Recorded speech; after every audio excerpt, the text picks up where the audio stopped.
Hello दोस्तों, आज के इस वीडियो में हम बात करेंगे उन 4 सिद्धांतों के बारे में, उन 4 प्रिंसिपल्स के बारे में जो हमारे भूतपूर्व राष्ट्रपति श्रीमान एपीजे अब्दुल कलाम सर के द्वारा बताए गए हैं। उनका मानना था कि ये जो 4 नियम हैं, ये जो 4 प्रॉमिसेस हैं, वो हर स्टूडेंट को और हर इंसान को खुद पर अप्लाई करना चाहिए। अगर कोई भी स्टूडेंट या कोई भी इंसान इनको अपने जीवन में उतार लेता है और उनको फॉलो करता है तो इस दुनिया में ऐसी कोई चीज नहीं है जो उस इंसान के कदमों में ना गिर जाए। इन चारों प्रिंसिपल्स को हम पूरी डिटेल्स में समझेंगे ताकि आपको इनको फॉलो करने में आसानी रहे। तो ध्यान से इस वीडियो को लास्ट तक देखें और इसकी एक भी सेकंड बर्बाद ना करें, क्योंकि इसका एक एक शब्द बहुत कीमती है। रूल नंबर 1, हमेशा अपने आप को याद दिलाएं कि आपका लक्ष्य बहुत बड़ा है। अपने आप को बोलिए कि I will have great aim. दोस्तों, सन 1958 की बात है। डॉक्टर एपीजे अब्दुल कलाम एक पायलट बनना चाहते थे। उन्होंने मेहनत करके पायलट बनने के लिए सारी परीक्षाएं पास कर ली, लेकिन पायलट की वैकेंसी में केवल 8 सीट ही थी और डॉक्टर एपीजे अब्दुल कलाम 9वें नंबर पे थे।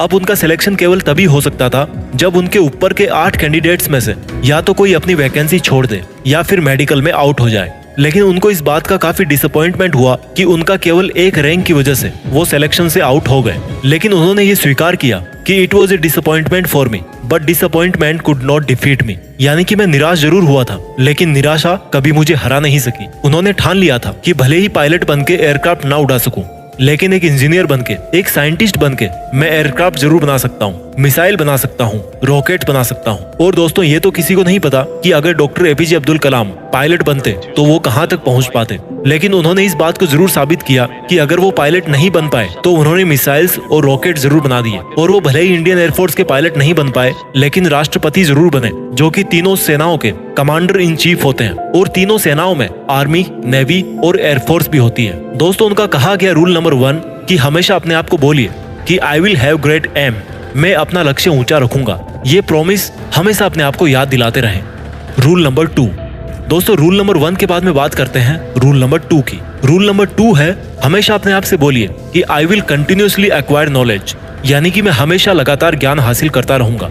दोस्तों, अब उनके इस दूसरे रूल को हम उन्हीं की जीवनी से समझते हैं। डॉक्टर एपीजे अब्दुल कलाम को मिसाइल मैन के नाम से भी जाना जाता है। वो एक इंजीनियर थे, एक वैज्ञानिक थे। उन्होंने बहुत सारे मिशंस को लीड किया और सक्सेसफुल भी रहे। उन्होंने पद्म भूषण, पद्म विभूषण और भारत रत्न जैसे हाईएस्ट सिविलियन अवार्ड जीते। वो भारत के 11वें राष्ट्रपति भी बने। लेकिन इसके बावजूद भी उन्होंने ये माना कि वो अपने आप को एक टीचर समझते हैं, वो अपने आप को एक अध्यापक समझते हैं। और उनको सबसे ज्यादा खुशी तब मिलती है जब उनका कोई स्टूडेंट PhD पूरी कर लेता है। यानी कि उनकी लाइफ में अगर सबसे ज्यादा जरूरी कोई चीज थी तो वो थी education, knowledge.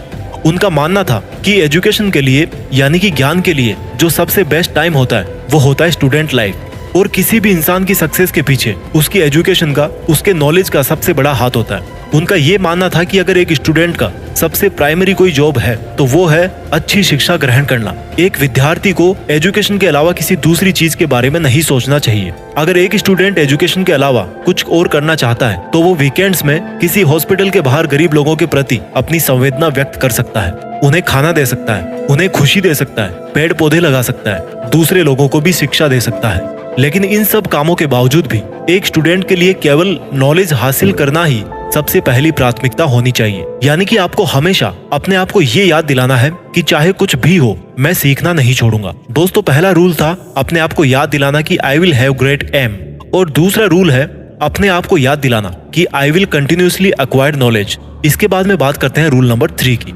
Rule number 3, doctor APJ Abdul Kalam का तीसरा नियम था कि अपने आप से हमेशा ये प्रॉमिस करें कि मैं हमेशा हार्डवर्क करता रहूंगा, यानी कि I will do hard work. दोस्तों, 1973 की बात है। विक्रम साराभाई अंतरिक्ष केंद्र के चेयरमैन प्रोफेसर सतीश धवन ने डॉक्टर एपीजे अब्दुल कलाम से कहा कि हमें एक सैटेलाइट लॉन्च व्हीकल बनाना है, यानी कि एक ऐसा रॉकेट जिसमें हम सैटेलाइट रख करके उसको अंतरिक्ष में भेज सकें। डॉक्टर एपीजे अब्दुल कलाम ने इस काम को पूरी जिम्मेदारी के साथ स्वीकार किया। वो इस प्रोजेक्ट और मिशन के डायरेक्टर थे, यानी कि पूरी टीम को उनके नीचे काम करना था। उनके नीचे 1000 से भी ज्यादा दूसरे इंजीनियर थे और करीब 10,000 वर्कर थे। इनके अलावा भी ऐसे बहुत सारे लोग थे जो इनडायरेक्टली इस मिशन से जुड़े हुए थे। इतनी बड़ी टीम को 6 साल का वक्त लगा प्रोजेक्ट शुरू करने से लेकर लॉन्च के दिन तक। 17 अगस्त 1979 इस तारीख को सैटेलाइट लॉन्चर का टेस्ट होना था। लॉन्च के 8 मिनट पहले सारा कंट्रोल कंप्यूटर के हाथों में दे दिया गया, लेकिन उसी वक्त एक चेतावनी आई कि लॉन्चिंग में कुछ दिक्कत है। लॉन्च के ठीक 4 मिनट पहले ये डायग्नोस किया गया कि लॉन्चर में कुछ लीक्स हैं।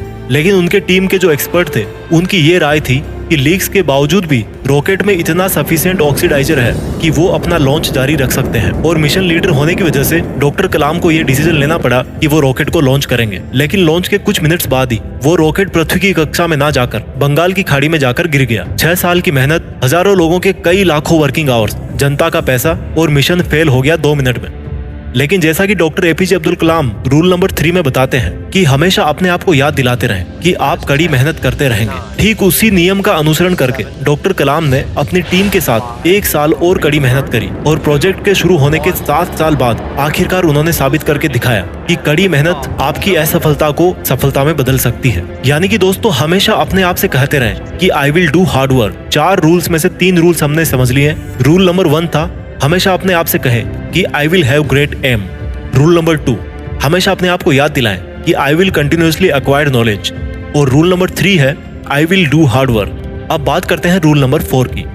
रूल नंबर 4, दोस्तों, जो कहानी मैंने आपको रूल नंबर 3 में बताई, जिसमें 7 साल बाद जाकर मिशन सफल हुआ, वहीं से निकल के आता है रूल नंबर 4, यानी कि हमेशा अपने आप को ये याद दिलाते रहें कि आई विल प्रिजर्वेयर एंड सक्सीड। प्रिजर्वेयर का मतलब है लगातार काम करना, चाहे कितनी भी मुसीबत आए, कॉन्स्टेंटली आगे बढ़ते रहना, अपने शब्दों पे और अपने वचनों पे कायम रहना। किसी में इतनी हिम्मत ना हो कि आपके हौसलों को कम कर सके। हम में से ऐसे बहुत सारे लोग हैं जिनकी आंखों में कुछ सपना है, जो कुछ करना चाहते हैं, वो काम करना शुरू करते हैं अपने सपनों पर, लेकिन समय बीतने के साथ साथ उनकी विल पावर कम होती जाती है। दोस्तों, आपको किसी भी कीमत पे अपने हौसलों को नहीं टूटने देना। डॉक्टर एपीजे अब्दुल कलाम का मानना था कि आप तब तक अपनी जिद मत छोड़िए जब तक आप अपने लक्ष्य तक नहीं पहुंच जाते।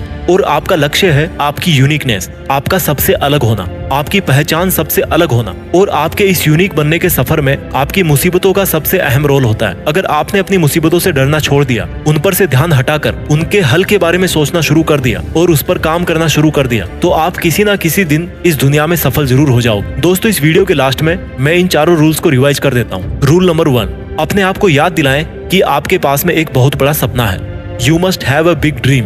रूल नंबर 2, अपने आप को हमेशा याद दिलाएं कि आपको कभी सीखना नहीं छोड़ना है। Means you must continuously acquire knowledge. Rule number 3, कड़ी मेहनत करें, मेहनत में कोई कमी ना छोड़ें। और रूल नंबर 4, उस मेहनत को लगातार करते रहें। और ऐसा अगर आप करते रहोगे तो आप एक दिन जरूर सफल हो जाओगे। दोस्तों, आज हमारे बीच में मिसाइल मैन, इंजीनियर, वैज्ञानिक और भूतपूर्व राष्ट्रपति डॉक्टर एपीजे अब्दुल कलाम सर नहीं है। जैसा कि उन्होंने बताया था कि वो अपने आप को एक अध्यापक ही समझते थे। उन्होंने अपनी आखिरी सांस भी Indian institute of management Shillong के स्टूडेंट्स को एक लेक्चर देते हुए ली, जिस लेक्चर का टॉपिक था creating a livable planet earth. वो 4000 वर्ड्स का उनका लेक्चर अनफिनिश्ड ही रहा। मानो उनका कहना ये था जाते जाते कि वापस फिर आऊंगा लौट के। लेकिन प्रकृति के नियम को कौन बदल सकता है। आइए आज हम एक शपथ लें कि जो रास्ता हमारे डॉक्टर एपीजे अब्दुल कलाम सर ने हमें दिखाया, उस पर हम लगातार आगे बढ़ते रहें और अपने वचनों पे कायम रहें और अनंत समय तक डॉक्टर एपीजे अब्दुल कलाम सर को हमारे खुद के अंदर जिंदा रखें और पूरी दुनिया को दिखा दें कि हिंदुस्तान से बेहतर कोई दूसरा देश नहीं हो सकता।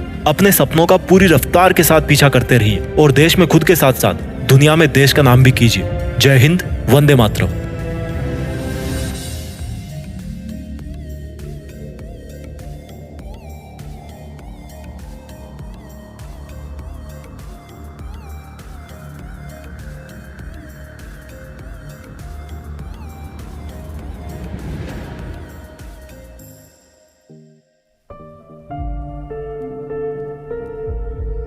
जीत फिक्स।